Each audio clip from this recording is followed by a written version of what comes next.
are now currently engaged in training, as has been reported to the committee in the previous committee meetings. Want to appreciate. We've made also visits to those areas where they've been trained, and I think we must give applause to that.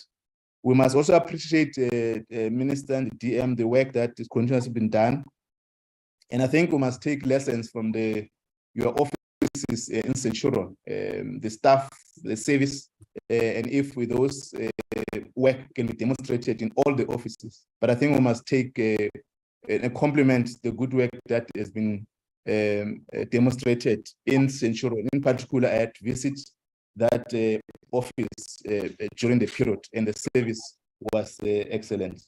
Members will then take apologies, if there are any apologies, and then invite the content advisor and invite members to comment on the report on the written submissions. Then we'll then also invite Mr. Salmon to brief us on the item number 5. And I think also Mr. Matonsi on how we're going to now deal with this scheduled meeting for the electoral amendment bill. It will be important that at least if we can conclude this process before SONA, and then we'll await for tabling into Parliament. We'll then have deliberations around that item number 5, and then we await to get guidance on how we're going to move forward. Mr. Matonzi? Yes, Chairperson, I don't have any apologies from members. Okay. Thank you very much. Thank you very much. Mr. Salmon, can you take us through? Good morning, Chairperson. Yes.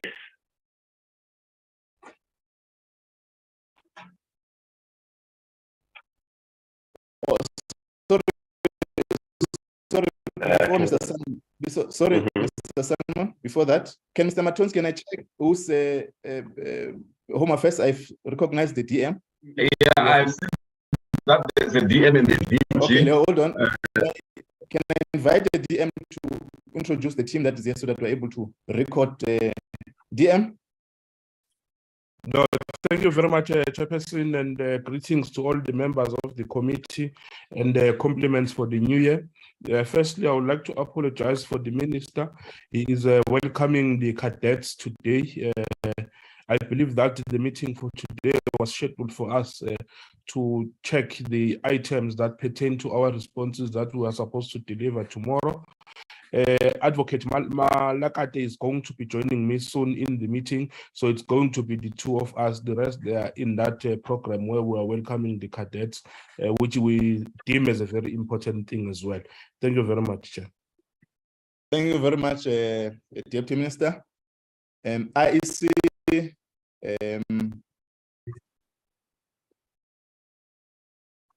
Chairperson of the session, good morning to you and good morning to members of the committee.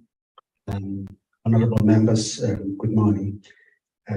Deputy Minister and the team at Home Affairs, we are fully represented today.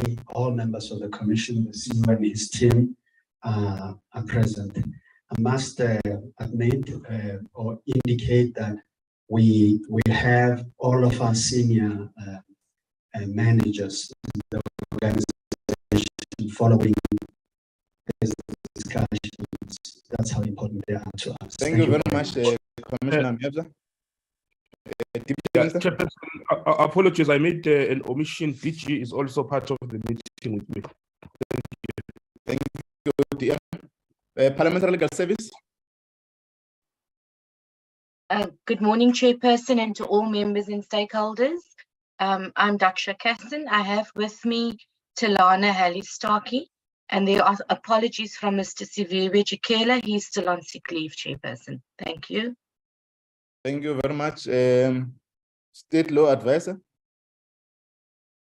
Good morning, Honorable Chairperson. Compliments of the new year to yourself as well as to the commissioners, the Deputy Minister, DG, the honorable members and all others present on the platform this morning. Chairperson, I'm Ms. Sarah Govender from the Office of the Chief State Law Advisor. Present with me this morning, we have Ms. Aisha Johar, Ms. Saraya Williams and Ms. Harriet Mekwa. Thank you, Chair. Okay, thank you, colleagues, for your attendance. Mr. Salmon, can you proceed? Thank you, Chairperson. Eddie, can I just, okay, stop sharing. Let me just share again.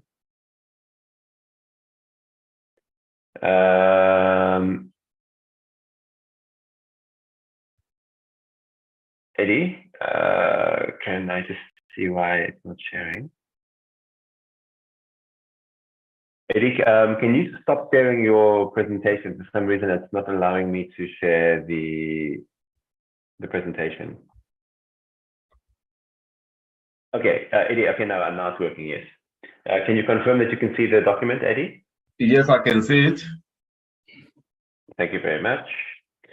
Okay, good morning, colleagues, members, and the Commission and DHA. So in total, we received 81 submissions, of which 12 of these were substantive or more than one sentence. And the clause was divided into four sections in this summary. The first section deals with clauses 3 and 6, which deal with the requirement to have both new political parties and independent candidates have a 20% signature. And then the second section deals with the new electoral review panel. And then the last section deals with the next section is section 21, which deals with Schedule 1A, where technical changes were affected. And then lastly, there's a summary of the short submissions. And so these are the four sections. And dealing with section clauses 3 and 6, the CASAC here, the Council for the Advancement of the South African Constitution, indicates that the clause that wishes to contest allow independent candidates to contest elections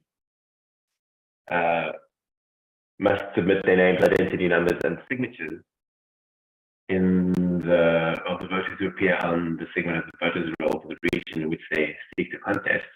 And these signatures should amount to at least 20% of the quota for a seat that was required for the seat in the previous comparable election. Members will recall this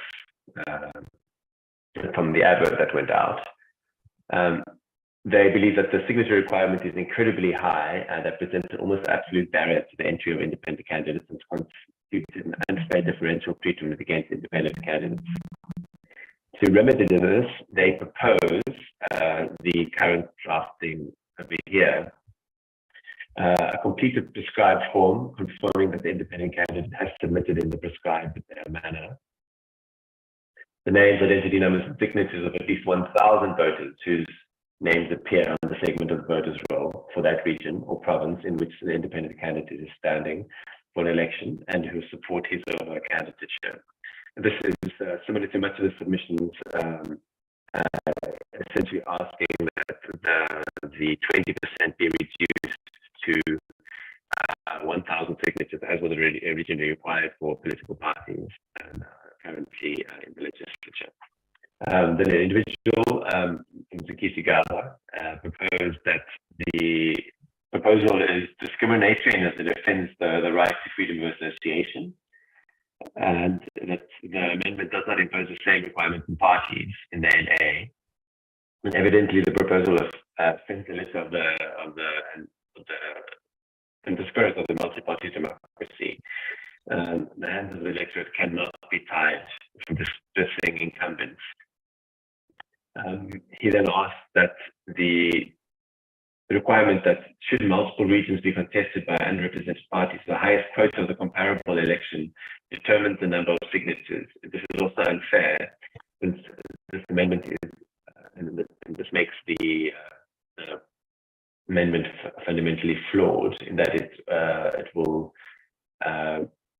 militate against or be an obstacle towards new political parties to contest in multiple regions, particularly in the smaller regions. So the question here is, will the question for members to decide is, will the signature requirement for each region, and if, sorry, will the signature requirements be for each region, and if so, will the highest threshold apply to all regions?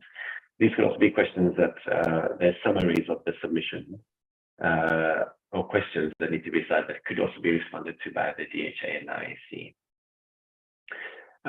Michael Atkin, who members will recall has been an electoral professional that has been making comments on all of this different stages of the amendments thus far. And he indicates that only one of the objections raised was addressed by this amendment, and that is that the threshold is excessively high for independent candidates, and that, but not the question that the amendment that the requirement is inconsistent with that of the political parties that require only 1,000 signatures upon initial registration. So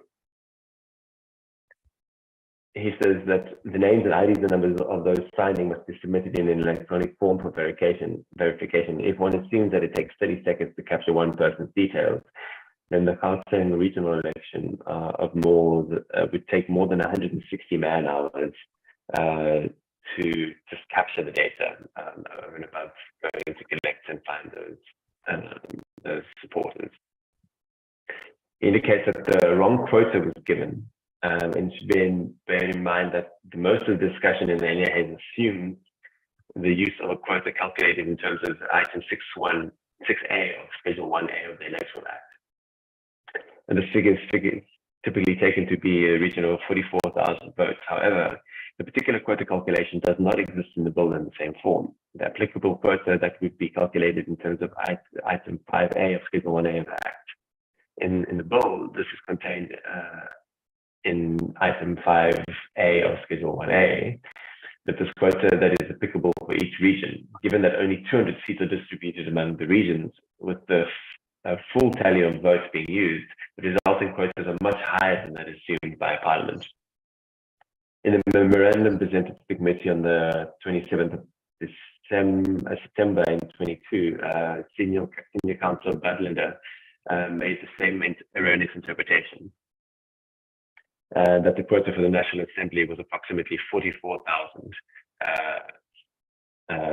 and that 30% of this would be too high. In paragraphs 23 to 35, Budlander also argued that the second requirement in the region of around 14,000 would and that is half of that, would be unjustifiable, or 30% of that would be unjustifiable limits to the Section 19 of rights of citizens to contest an election. On the basis of this, the Portfolio Committee revised the requirement from 30% to 20%. In their minds, this was revising the requirement from 14,000 to a region around 8,000. However, the actual quota is calculated in terms of Section 5A, Schedule 1A of the bill, which results in signature requirements as follows.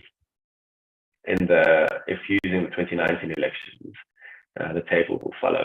This means that the bill, as it stands, requires it in every region for the National Assembly, but according to the advice given by Council B, an unjustifiable limit. And this was pointed out to the Portfolio Committee in the submission on 16 September 22, and further pointed out to the NCOP in November 22. So he indicates here on the table on the next page that the signature average would be around 15,000 for a new political party or independent candidates. He says this would essentially make Parliament a closed shop and create a barrier to entry, barrier of entry to the independents and new political parties. And that is inconceivable that any court would look kindly upon this restriction. And the fact is the need to limit the number of independent candidates on the ballot paper is not a sufficient motivation for this entry barrier.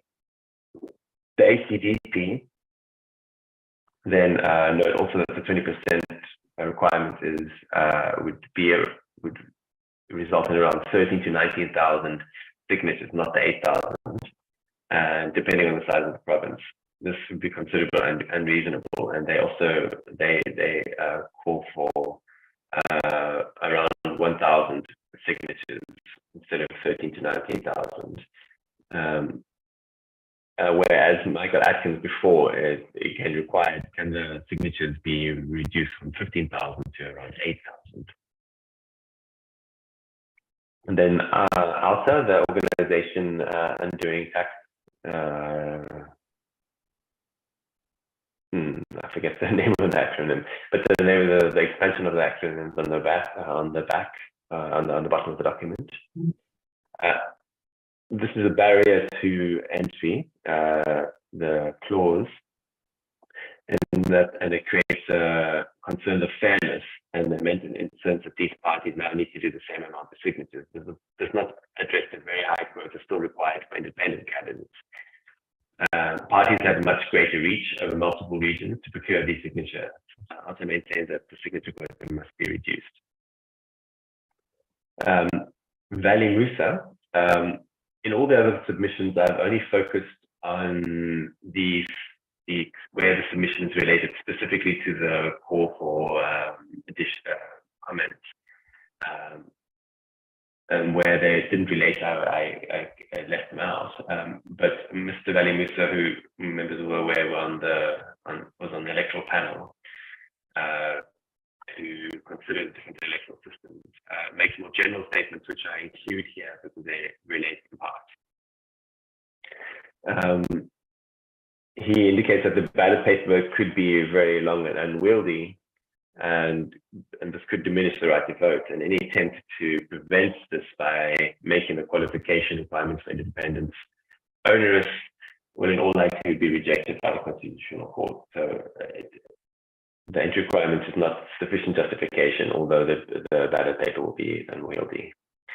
Secondly, the principle of fairness is not entrenched in the current bill, where the bill requires an independent candidate to collect X number of signatures. The same is applied to all candidates, regardless of whether they are on party lists or not.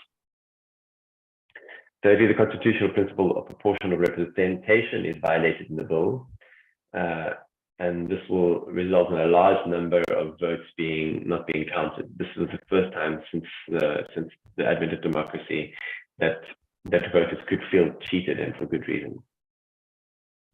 The fourth, then, the proposed system would result in independent MPs who are free-floating, not accountable to either political party or to a defined constituency. And fifth, the current bill does not promote the constitutional values of openness, responsiveness, and accountability. And then the question essentially there to be answered is,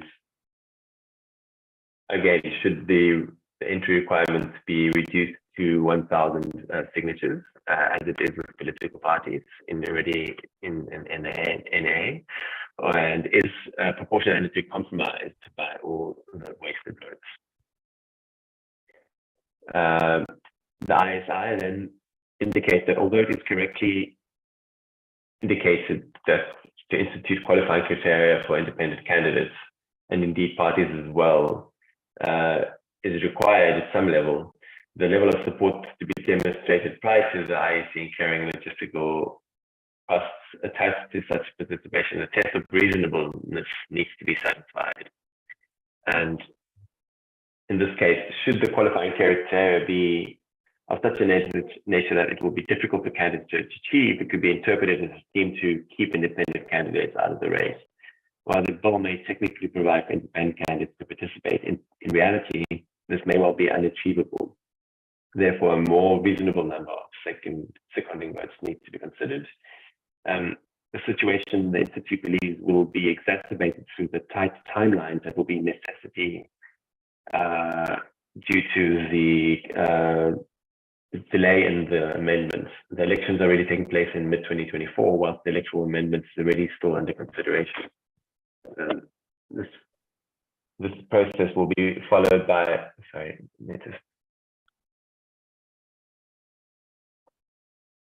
Eddie, sorry, can you still hear me? Yes, we can hear you. Thank you.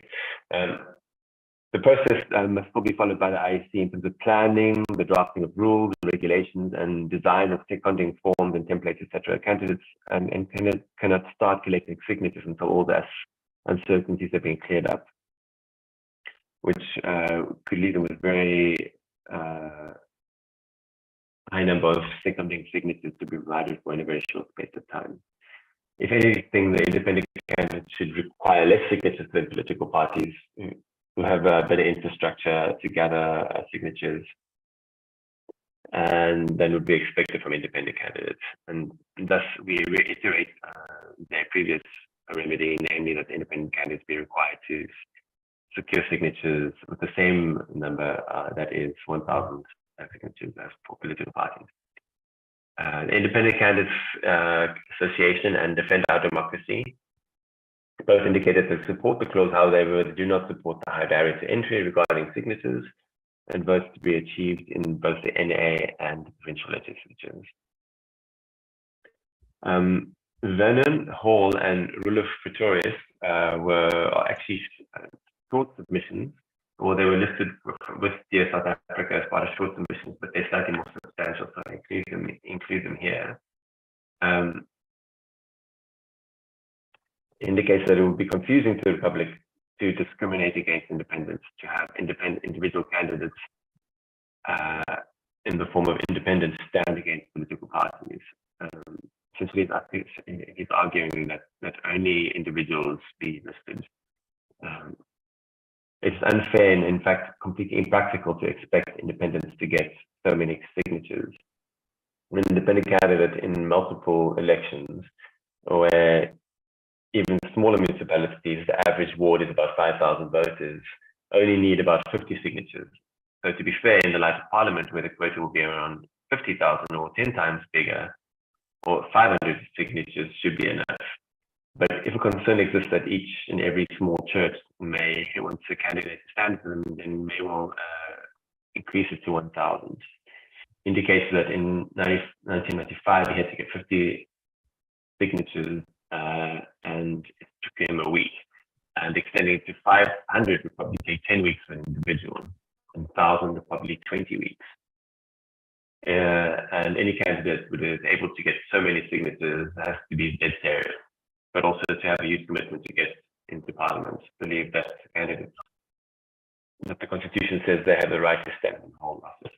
So this was to individuals. Essentially, just asking, saying, isn't 1,000 sufficient proof of seriousness, given the time it would take? Daniel Prinsloo is also an individual from the short submissions. And the most pressing issue in the amendment is that it seeks to place limits to those who participate in South African elections. This could potentially disenfranchise citizens who are unable or unwilling to meet the new, more stringent requirements.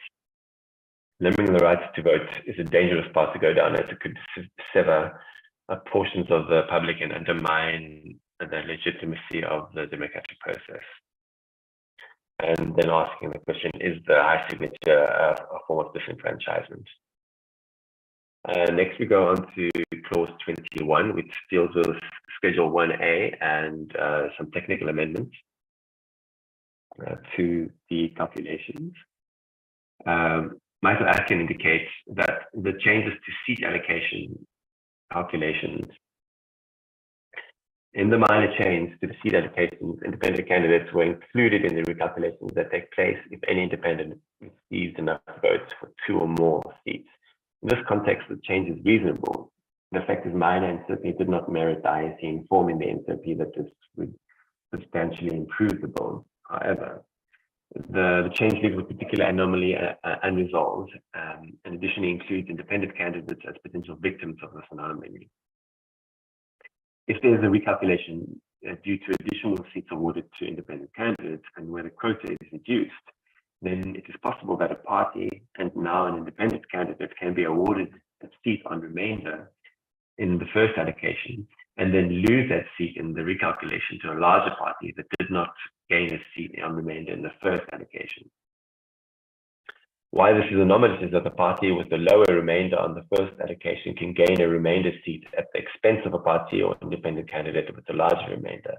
In those circumstances, can this meet the standard of being a fair election? This anomalous consequence of recalculation employed in items 7 and 12 of Schedule 1A has been shown repeatedly by him to be defective, but have been ignored, according to him, by the IC.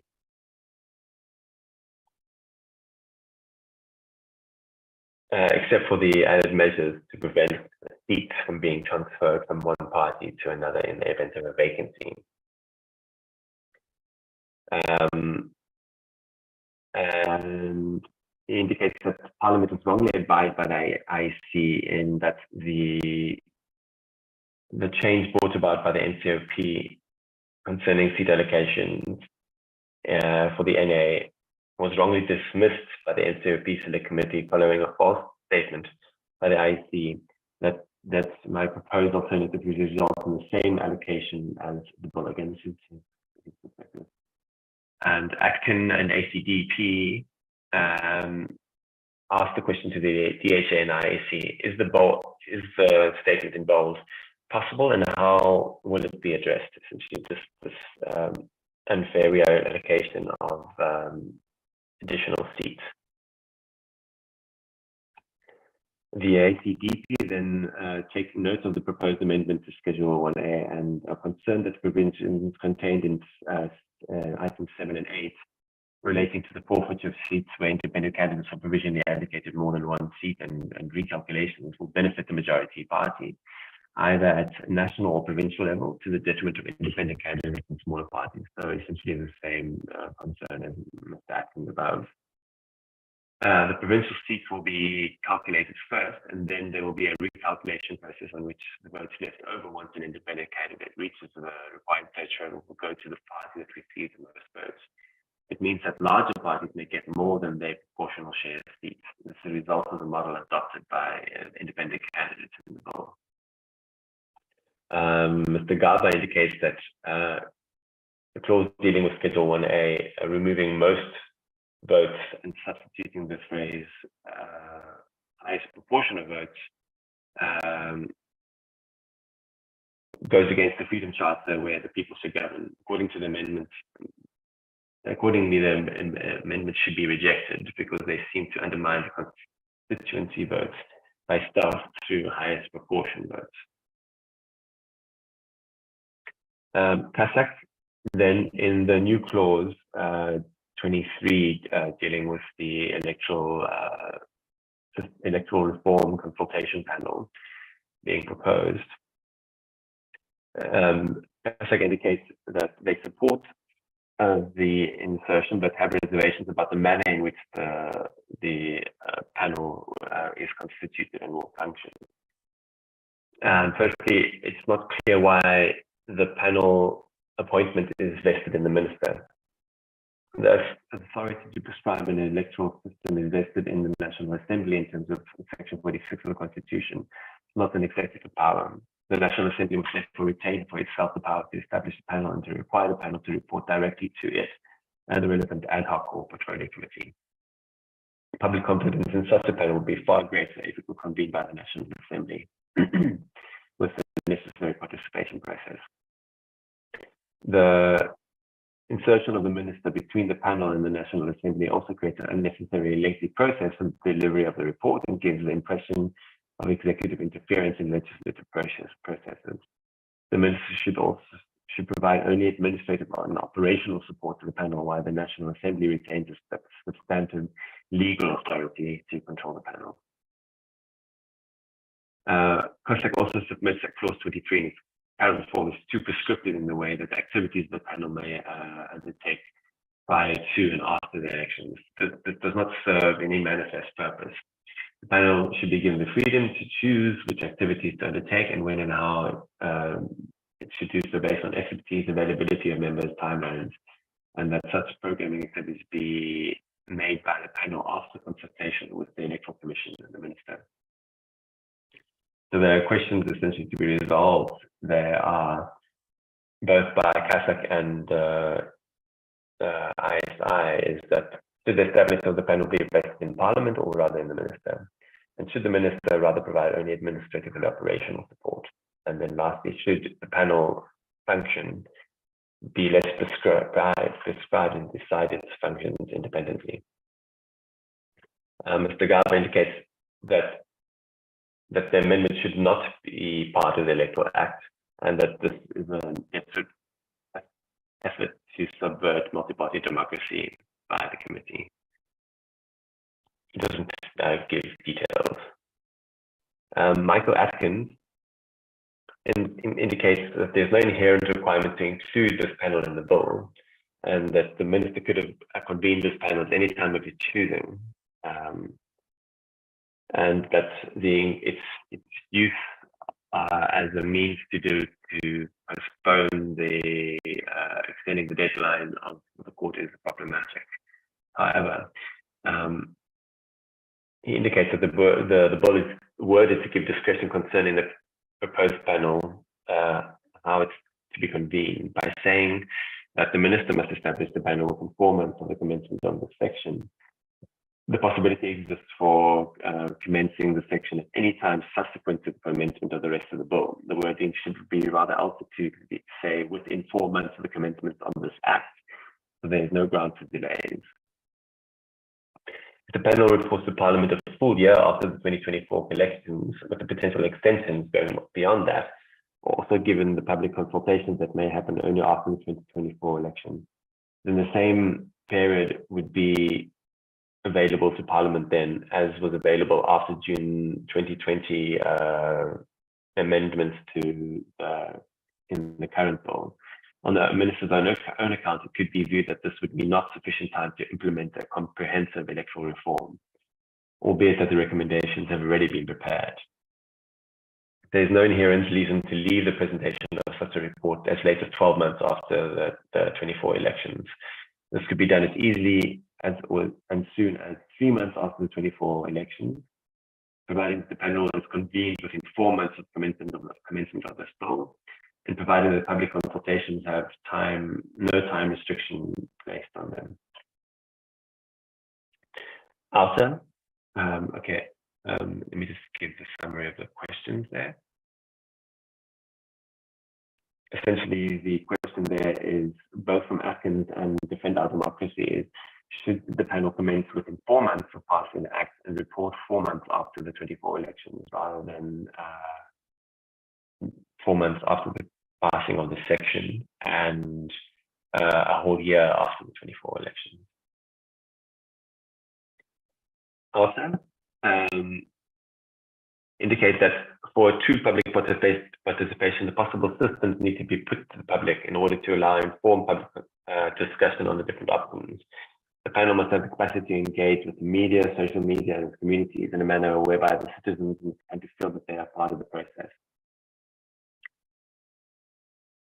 The panel should be constituted 3 months after the commencement of the Act to avoid delays, and the panel should consist of 7 members rather than 9 to save costs.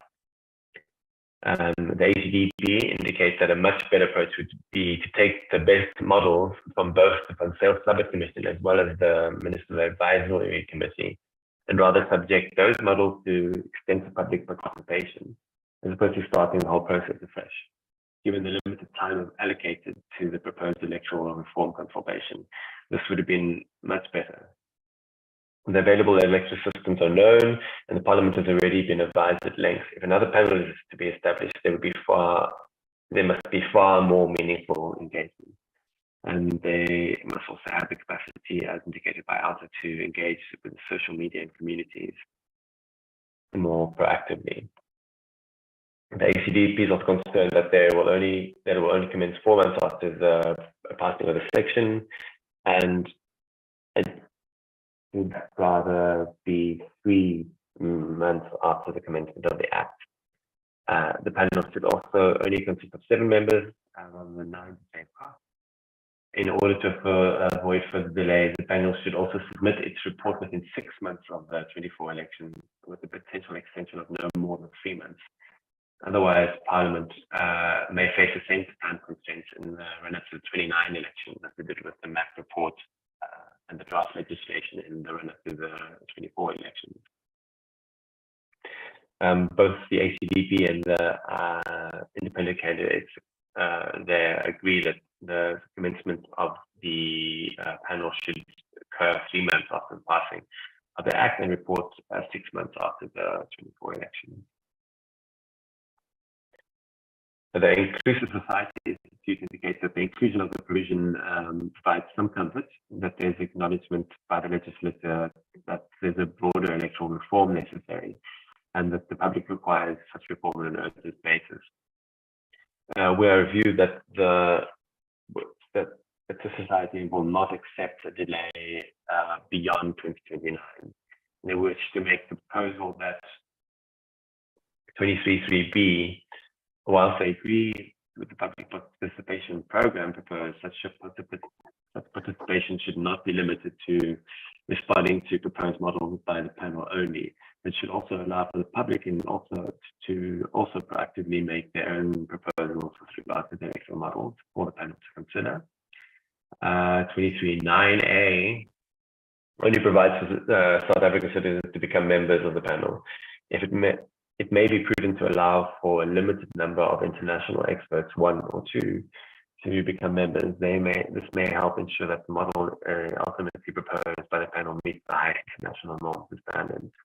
23(9)(b) provides that the minister to consult the commission in the appointment of the members to the panel. The ISI proposes the insertion of Parliament in place of or in addition to the commission. This is to ensure that free thinking by the panel and unhindered by the potential bias and preferences that the commission may have. This amendment would help remove any perceived or real conflict of interest and preference of candidates to achieve the commission's preferred outcome. And so the question really there is, should there be public consultation required in the specifications, and then still an expert international panel member be included or be allowed? The ICA support the clause. They confirmed that they've been involved in the publication of several reviews, including the Van Zyl-Slabbert report, and helped compose the Lakota electoral amendment bill over a period of 18 months. And due to this, they make the following recommendations: that the panel should be constituted 2 to 3 months after the act to avoid delays. The panel must also include persons with expertise in constitutional legal drafting and democracy and active social engagement. An extensive public education program concerning the different electoral systems and their impact on the effect on the enhancing accountability and direct representation that take place. And that the panel should report to Parliament to improve accountability. A comprehensive media plan to communicate and engage with the public is also required. This would only improve credibility and improve civic endorsement. And that they confirm that it will be challenged the draft electoral bill in the Constitutional Court, depending on the outcome of the finalized bill. Again, the question there is, should there be inclusion of constitutional legal drafting and democracy and active social engagement? And should the panel be required to educate the public and report to Parliament? Depends on democracy, implore Parliament and the Minister to not make the same mistake, that is stalling the work to get meaningful electoral reform instituted before 29 elections. That the work must occur with informants of the bill being signed into law, and that civic organizations must be engaged as well as represented in the panel. The question in addition here is, should civil society be included in the panel? Also, there is just affirming the commitment by President Ramaphosa to the Zondo Commission recommendations that electoral reform needs to be a national dialogue. The ANC in the Peter Makhoba region essentially just resubmitted the same submission that they made to the NSOP without changing it. There's no direct reference to the sections in this bill. However, their indication is that to the panel is that radical changes to the electoral system could result in increased instability and possible outbreaks of violence. And that in an attempt to avert conflicts as has occurred in much of the continent, the electoral system shouldn't be changed too radically too fast. Then the submissions via DS South Africa. In total, there were 72 short submissions, excluding duplicates, of which there were 4, and 4 submissions which were about the wrong bill, but including the 3 short submissions I mentioned up above, the individuals. So in total, 59 don't support the bill, and that's 82% of those 72 submissions. 8 don't fully support the bill, that's 11%, and 5 support the bill, that's 7%. The reasons given for not supporting the bill are primarily, 38 were for the bill in its entirety, 13 submissions that it's on the constitutionality, 5 for other reasons not specified, 1 for the disparity between the candidates, and 1 due to the electoral reform panel, and 1 no specific concern. The 8 that don't fully support the bill, the main reasons being the disparity between the candidates, 3 being on the constitutionality, and 2 being the bill in its entirety.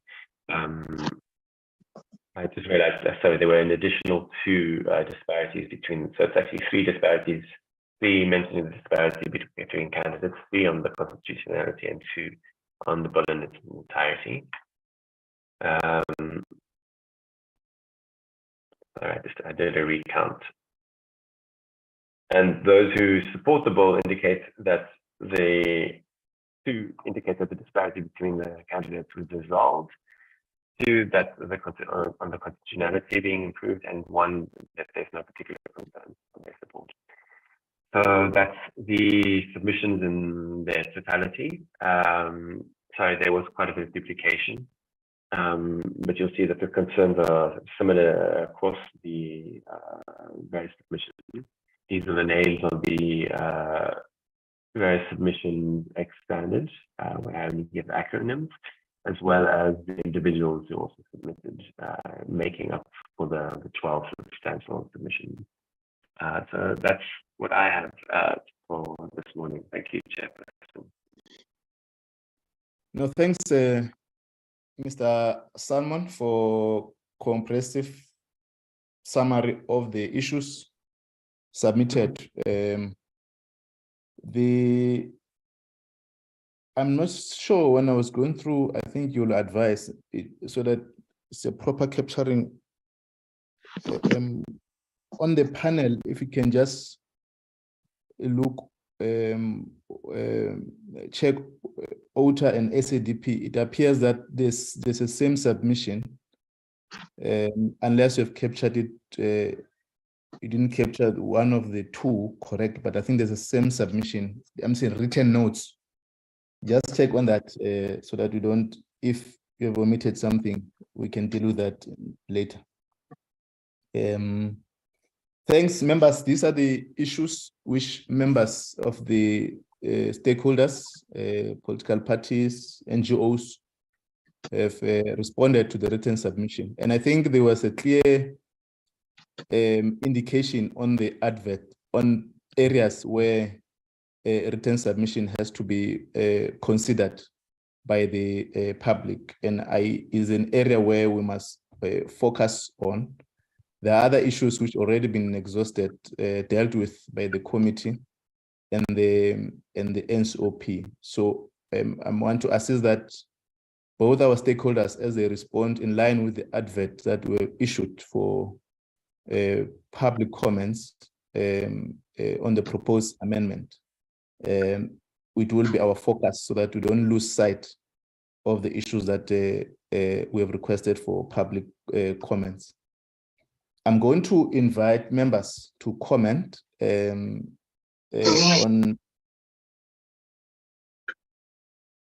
Hello? Yes, I'm going to invite members to comment on the presentation, and then we'll establish how we're going to interface once Mr. Matonsi has already presented the program. Honorable Play, Honorable Van der Merwe, Honorable Rose, Honorable Tito, Honorable Kanyile, Honorable Mohale, Honorable Lokwase, and Honorable Mutise. I'm fully aware that there are members who have already indicated that there'll be load shed. Honorable Van der Merwe, Honorable Kanyile, and Honorable Mutise. I think we can just note that if there are difficulties on the network, we can just note that. Let me start with Honorable Play in that sequence. Thank you very much. Good morning, Chairperson. Good morning to all honorable members and all support staff, colleagues. I think I must also take this opportunity of wishing everyone all of the best for 2023. And thank you for the contributions that have been made over the past year. Chair, I'm going to go straight into the submissions that are made. I think it's important to first acknowledge and accept that we have a society and citizens that really participate in that there were so many submissions made. We also want to appreciate the content advisor for having summarized the submissions that have been made. Chairperson, I want to propose that we should actually, because I just think it might be premature for us to make decisions or even have discussions without having received further inputs. I know that we have a meeting scheduled for tomorrow and on Friday, and perhaps we can then consolidate all of our discussions after we've received all of the responses and submissions, because it will make it easier for us as a committee to deliberate. I also want to indicate that we do have time constraints, and in doing so, we won't be going back and forth to and fro. If we take the submissions that were made by the public and then responses, and then be able to discuss each of the items cross-referenced accordingly, we will then be able to deliberate and reach a decision. And so my proposal is that committee takes note of all of the submissions made, and that we then deliberate further after we've received all of the submissions that were made. That's my proposal, Chair. Thank you. Thank you, Honorable Play. Honorable Van der Merwe, Co-Chair. Good morning, Chairperson, and good morning to you and our colleagues, fellow members of Parliament, our legal advisors, our Minister, our Deputy Minister, our IEC colleagues, and everyone else on the platform. And may I also wish everyone a wonderful 2023. I would also just like to take the opportunity to thank, I think this process was a very valuable process. And I think looking or judging from the substantive inputs that we got from South Africans, we really need to thank all of them for taking time to engage with Parliament and with this portfolio committee. I think we really value their sound contributions. I would not disagree with the proposal that Honourable Pillay just made in terms of how we proceed in dealing with the submissions. However, Chairperson, I would just maybe want to make a few initial comments, which are actually the comments that I made in previous meetings as well, the last meeting and some of the previous meetings.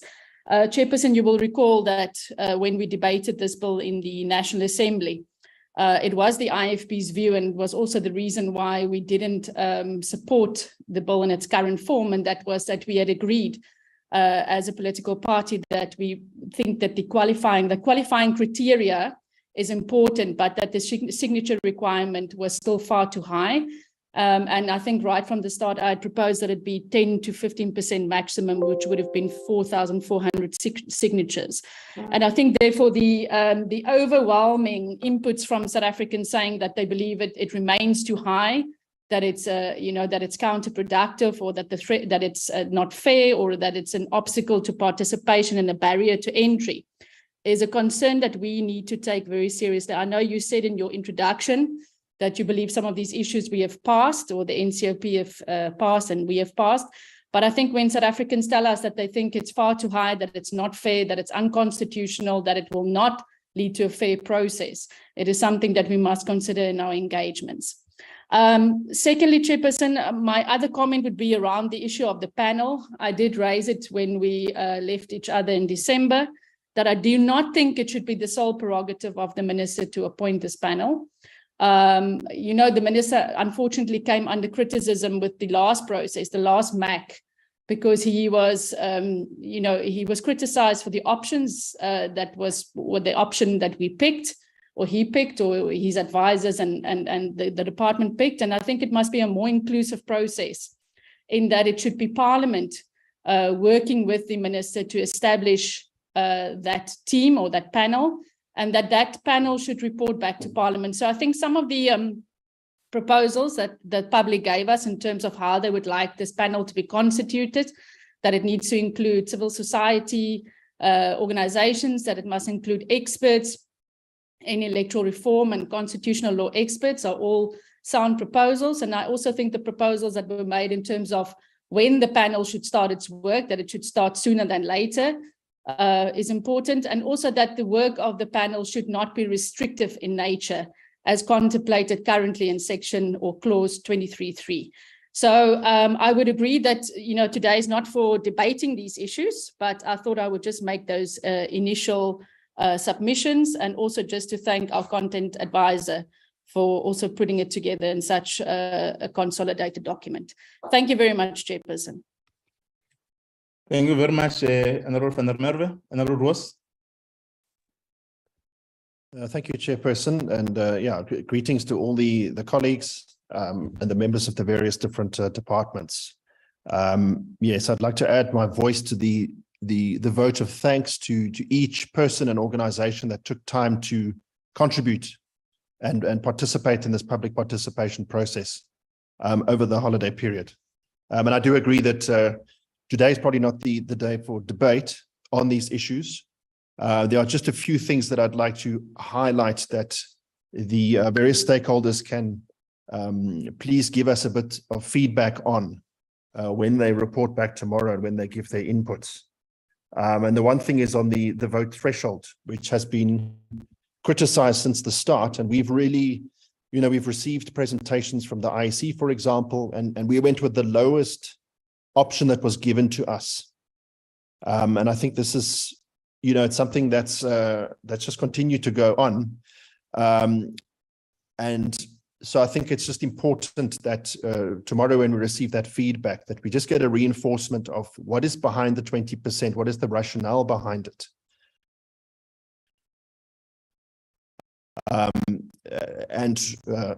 Because obviously the IEC will talk to the 1,000 in that proposal. What is the rationale behind the 20% that was presented to us so that we went for? And then also just a question to our legal advisors. We talk a lot about the threshold and the voter threshold. And there are many countries around the world that actually put thresholds in place to avoid ungovernability, to avoid fragmented legislatures for the sake of governance, because ungovernable governments are no use to citizens. And so my question is, there's discussion, there's talk about saying it will be taken to court, it will be taken to court. But what what tests would the court use to determine whether such a threshold is unconstitutional or whether it's unfair? I think if we can just understand that, it might also help us to deliberate on that. Are there specific tests that the court would look at to say, is this fair, is this equitable? I think that will be very useful to us to get that feedback tomorrow. Then just in terms again of the Electoral Reform Constitution or Consultation Panel, certainly agree with the inputs that have been given in terms of the timeframes, because the risk does appear to be that if it starts a year after 2024, that one would be in the same position as we are now, being rushed trying to implement that kind of process. So certainly the inputs make a lot of sense, and also, you know, the issue of whether this panel should be under the minister or under the committee. But I think we've discussed this, Chair. So I think the main question on this really is, or the main point on this is about the public participation, which is absolutely critical. Because as much as I, gave thanks for the public participation that took place here, there are many voices that were heard way back when we started this process, when we went on the ground. And those voices already fade into the background. And I think it's an absolutely critical point that we don't have a situation where something like this starts a year after 2024. Then we start to be told that there's a rush because the IEC will have to implement new systems and demarcations. And then in the end, we don't have an absolutely comprehensive public participation on the ground, which includes explaining different options to members of the public that they can participate. And this would include things like electronic voting, which we will discuss in the next item. I think, we need to take time not only to go to the public and say, what do you think about this document? But as part of this process to really also explain some of these things in more detail. It can't just be one visit or one opportunity to contribute. So I certainly think, yes, this should be fleshed out more, and there should be a very specific focus on public participation on the ground. And then finally, Chair, in terms of the constitutionality, and again, we're seeing the word constitutionality a lot in the feedback. And my question again to our legal advisors and to the Department of Home Affairs legal advisors is to please confirm to us that they do not see any constitutional issues or any constitutional issues that could be a risk that we should really consider in this process. Thank you, Chair. Thank you, Honorable Ross. Honorable Tito. Thanks, Chair. Greetings to all of my colleagues and everyone who is present, and also the Minister. Yes, Chair, we acknowledge the submissions that were presented to us. But like Honorable Pile was saying, let us wait for all the submissions to be presented to us, and then we can tackle all of them all at once. But so far, Chair, I don't have anything to say. I think that we must wait for everything to be presented to us, and then we can now see how are we going to maneuver around them. Thanks, Chair. Thank you very much, Honorable Tito. Honorable Kanyele.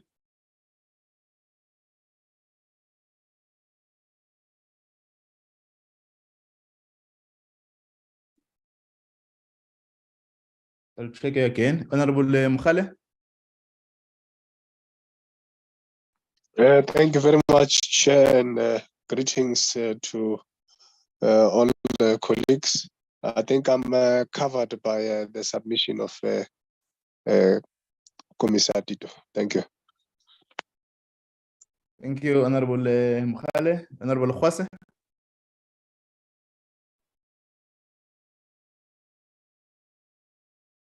Okay, Honorable Modise.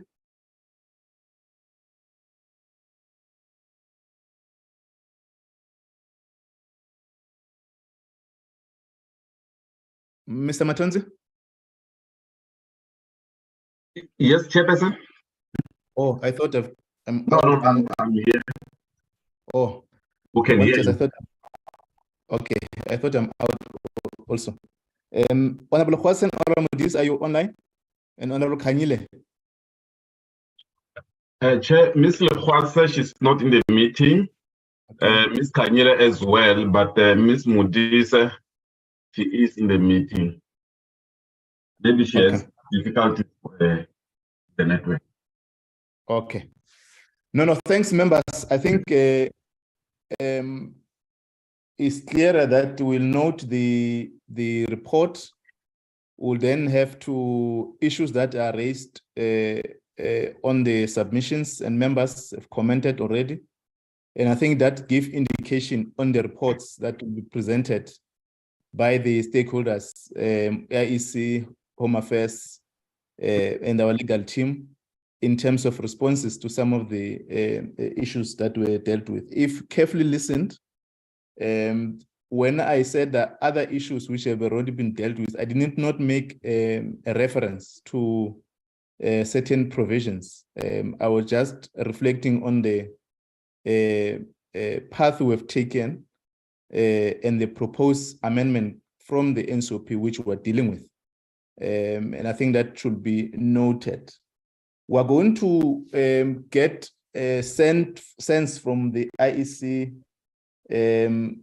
that because they'll be expected to respond in the next scheduled meeting, and the legal team and the Home Affairs, then we not on to comment on the issues that are arising, because they're still having, you are having your own report that we're presenting to the committee, just to ascertain that we're all in the same space, so that we don't delay the work on this subject.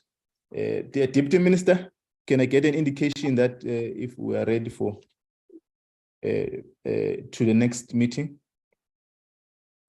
No, thank you very much, Chairperson. Myself and the team, we've noted all the inputs that have been made today. We will be ready for the next meeting, and the Minister will also be available in that particular meeting to then offer you the responses to issues that affect Home Affairs. Thank you very much, Chair. Okay, thanks very much. Commissioner Miata. Person, we have also noted the issues that are raised, and we will be ready to respond tomorrow. Thank you very much.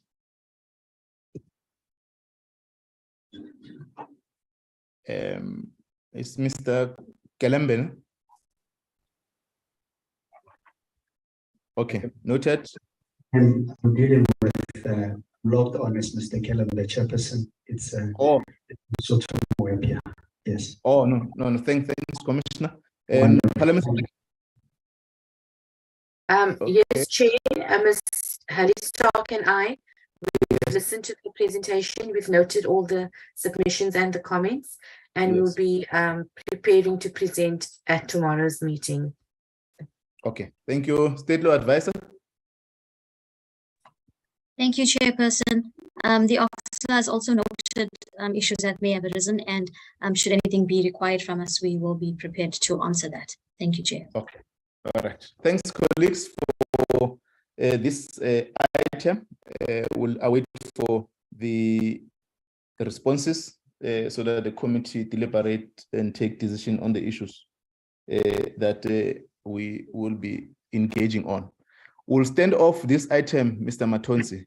Chairperson, before can I request that all the stakeholders that are presenting tomorrow, if they can send the presentations today so that I can distribute to members on time. Okay, yeah, I think that is noted. Yeah, noted. I think we'll carry that advice, Mr. Matonzi. Can we stand off this item? Or Mr. Matonzi, can you just also, now that you are on the platform, before we go to the second item, the last item, maybe other colleagues I see and on Home Affairs, they may need to leave the meeting, just on the schedule of our proposed schedule of our meeting, so that we were affirmed as, on this electoral amendment bill process. Oh, okay, Chairperson. No, thanks. Yeah, so I have sent the schedule for all our meetings for this first quarter, but the first meetings that we are having starting from today until the 7th, we only dealing with the bill. So today we did receive this report from Adam, and then tomorrow, as Chairperson and the DM indicated, the IEC, the Department, and Parliament Legal Service will respond to these submissions that were received. After those submissions, then we are going to have deliberations on the whole submissions that were made today and tomorrow. And then we are hoping that if maybe tomorrow the committee could be in a position to make decision on some of the issues that are being raised today and tomorrow, so that towards the end of the meeting tomorrow, and then the committee is able to give a clear instructions to legal service and the state law advisors to start finalizing the C list. You recall last year there was some amendments that came from the proposed amendment that came from the IEC. So if there are changes, and then the committee should be able to give that clear instruction to them, so that by Friday in the morning, then we are able to have the state law advisors to brief us on the C list, and then we adopt it, and then so that next week Tuesday, then we are able to finalize the bill. So that is the timeline, Chairperson, for us by the 7th, which is next week Tuesday, to have adopted the bill, and also to adopt the report to be sent to the National Assembly. That's all, Chairperson, from my side. Okay, thanks, noted. Thanks very much, Mr. Matonsi. Now we can move to the next item. Thank you, Chairperson. Can you hear me? Yes, proceed, Mr. Salma. Thank you. Yes, the two items are on the international study tour and the strategic planning committee. Firstly, on the international study tour, where there's been a process that's been engaged on for quite some time now, where the research unit and myself have been conducting inquiries into what possible countries the committee could visit to inform its debate, both on the current electoral reform process as well as the actual voting method, particularly electronic voting. And so, based on the research as well as feedback from the IEC, the two countries that we've narrowed down to are the USA and Brazil, both of whom use. Mr. Salman, carry on. Mr. Salman. Yes, Mr. Salman. Sorry, I see the hand of Deputy Minister. No, Chair, I'm checking if we can be excused now. I'm sorry to disturb your proceedings. Okay, I've indicated the DM and the IEC if because that is an item which we're required to deal with. If you have to be excused, you can do that. Thanks, TM and your team and the IEC, but if you want to stay, you can also stay. Thanks very much. You can proceed. You can proceed, Mr. Salman. Mr. Adams. Thank you, Chair. Thank you, Chairperson. Sorry to disrupt your meeting. We want to take the opportunity that you are availing to us to leave the meeting, because we have some work. Yes. We will be making the preparations, and we'll send the report either late today or early tomorrow. That's what we are working on. Thank you so much, Chairperson. Okay, no, thanks. You are released, DM and your team. Thanks, Commissioner Mepta and your team, you are released. State law advisor, you also want to be released? Thank you, Chairperson. We will remain for this item, Chairperson. Okay. Parliamentary Legal Service.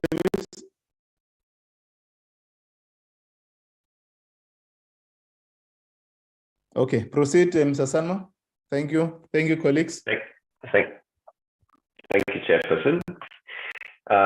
Yes, so as indicated, we've narrowed down the selection of countries, initially advised both by the research unit and by the IEC in terms of what possible countries we could consider that were using electronic voting in various means, both adopting it and in some cases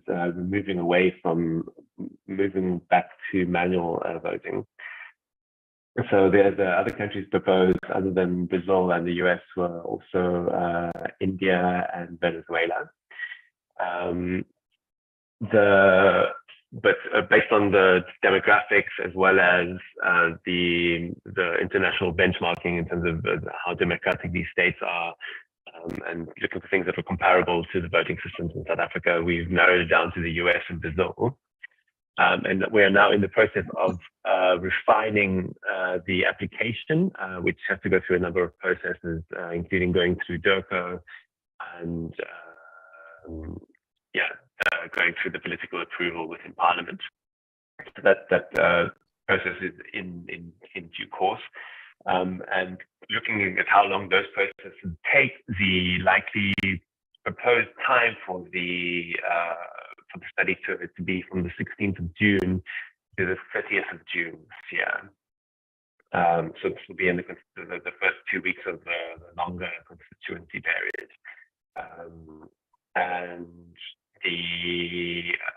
So there's a number of administrative requirements. And then within the US, the 2 states that we've identified, because the federal system in the US allows the decentralized management of voting, so each of those states manage things differently. The 2 states identified are New Jersey and Illinois, who have larger populations, but also use a diversity of different voting methods, which gives them the unique insight in terms of what the advantages of the different systems are. So, and then in Brazil, they've been conducting national level electronic voting since 2000, and smaller regional electronic voting since 1996. So, and they've got a large population, and they're also a BRICS member state. And so, based on these considerations, these are the 2 countries that we've considered for the study trial. And then the additional requirements will just then be, as Eddie's indicated, that members all have their official passports, and that there will be a visa application process for the US. So there might be some admin for members to do, because we don't have currently have bilateral arrangements specifically for visa exemption with the US, but we'll advise members on that as soon as possible once the approval is commenced. And then on the strategic planning, we've identified the last week of March as a period of strategic planning. This is on the 28th, and the current committee program, we're going to receive briefings from the DHA and IC on their strategic plans in any case. And so now the new parliamentary program indicates that last week is in fact the committee's week. So we discussed with the chairperson the possibility of using that entire week as both an oversight and strategic planning week. So we actually conducted the strategic plan overview with the IEC and GPW and DHA in Pretoria. And then subsequent to that, the committee conducts its own strategic or annual performance plan process based on the input from the entities, as well as given the guidance of the chairperson to conduct a review, a legacy review of sorts, to see what the outstanding strategic issues are from our term, to make sure that all the issues that were promised both by the entities and by ourselves met to the best of our ability in the last year of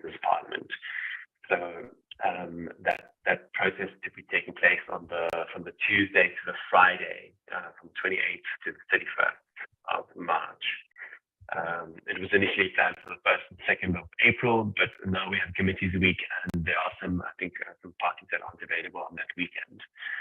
So we're looking at conducting the strategic planning with the entities and with the committee itself in that week from the 28th of March to the 31st of March in Pretoria. So yes, that's the current plan on those two items. I go back to you, Chairperson.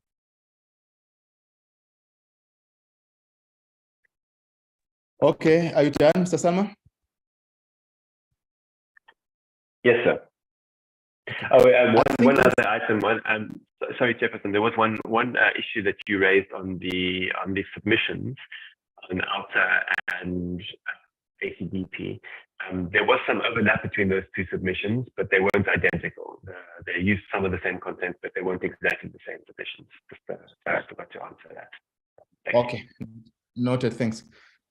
I think in summary, two issues. We agreed that last year we're supposed to have a strategic meeting with the department to deal with all the issues that since we've been in session, work that has been done, the weaknesses were to understand in details where we are and the challenges that department is dealing with. So we agreed that we'll propose a date, and I'll suggest that let's look on the we'll look on the date, both us and the department, so that all our members are able to attend that strategic planning.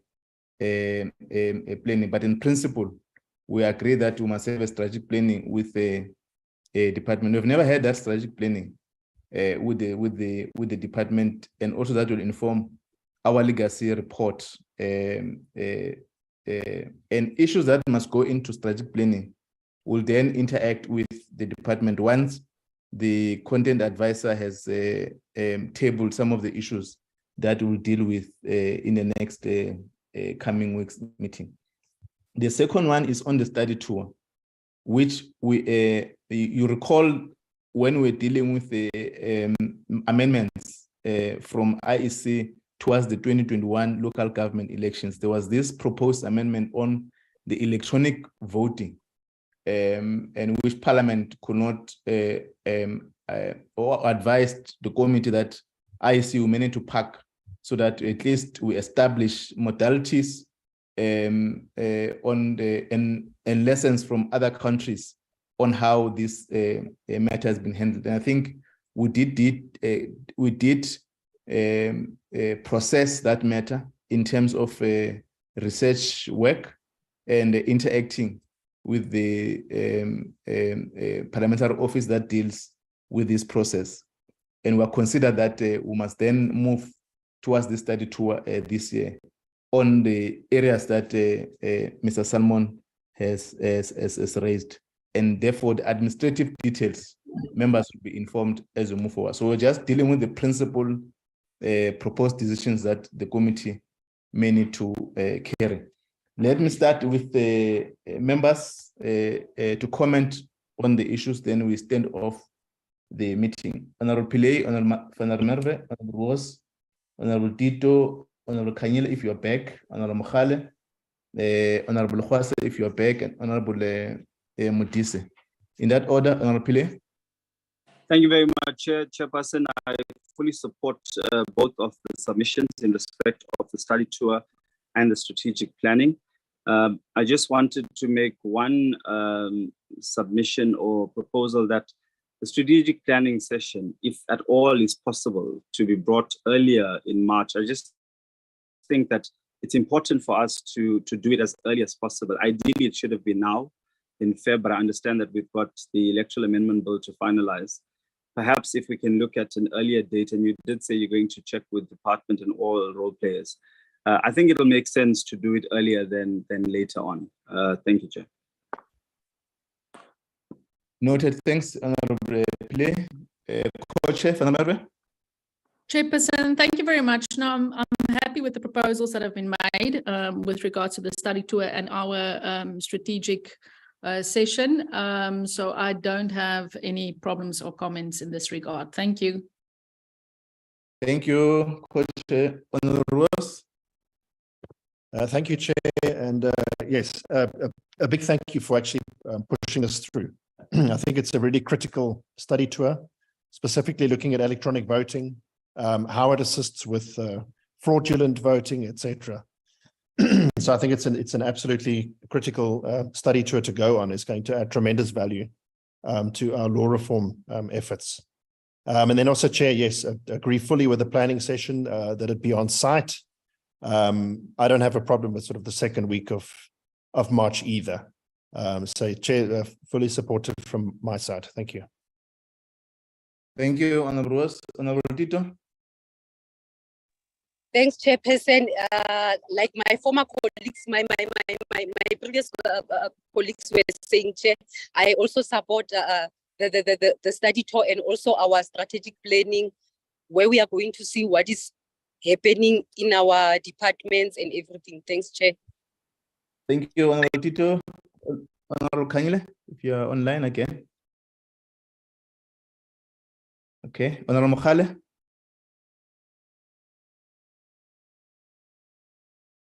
Honorable Khwase.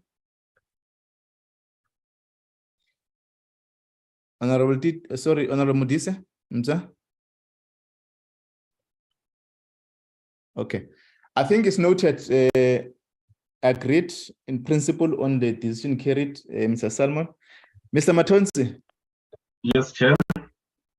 We managed to consider to work on the fiscal meeting.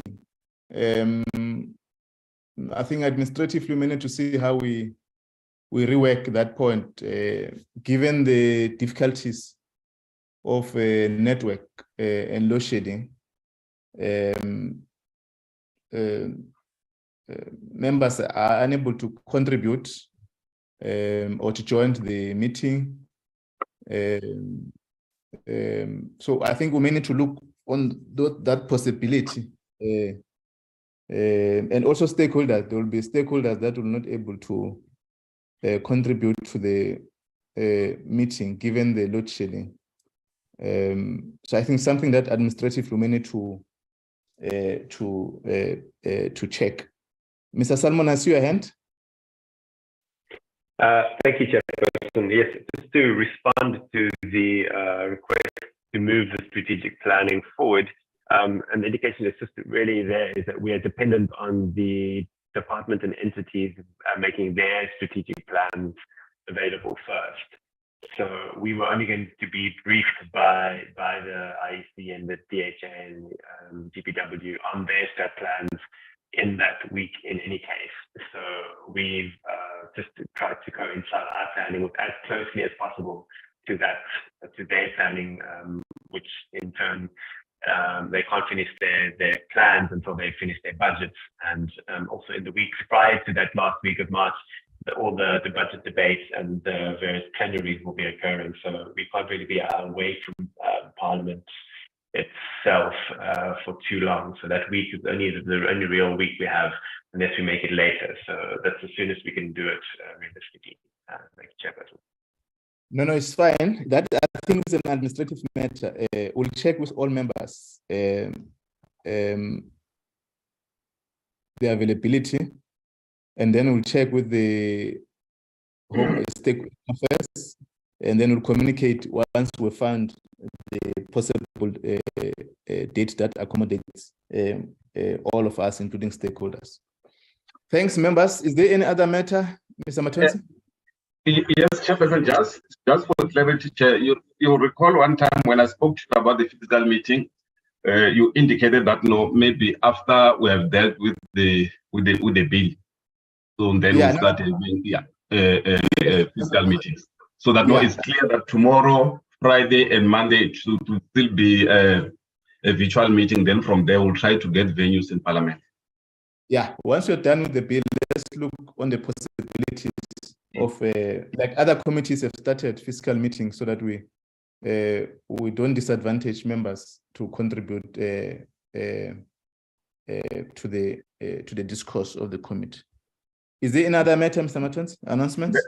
No, the last one is the message that I sent yesterday for members that have not yet sent me their information so that I could get letters from Parliament for them to be able to apply for official passport. So if I could get that today, then I'll send it to Parliament to get the letters. Okay, thank you. Honorable Pillay, I see your hand. Yes, Chair. I just wanted clarity. I heard Brian say something about Monday. Just reminding you that Monday there's a physical sitting of the motions of condolence for the former Speaker, Fini Janwala. No, I said no, next week, the 7th. Oh, sure. Okay. Yeah, which is Tuesday next week. Sure. All right. All right. Okay. Thanks, members, for your time, stakeholders. Maybe I may, Ms. Daksha, you wanted to comment on the last item, or the state law advisor? No, Daksha, she has left. Okay. No. Thanks very much, honorable members and colleagues, for attending the committee. We'll then reconvene tomorrow to continue the reports and deliberations. Thanks very much. Our meeting stands adjourned.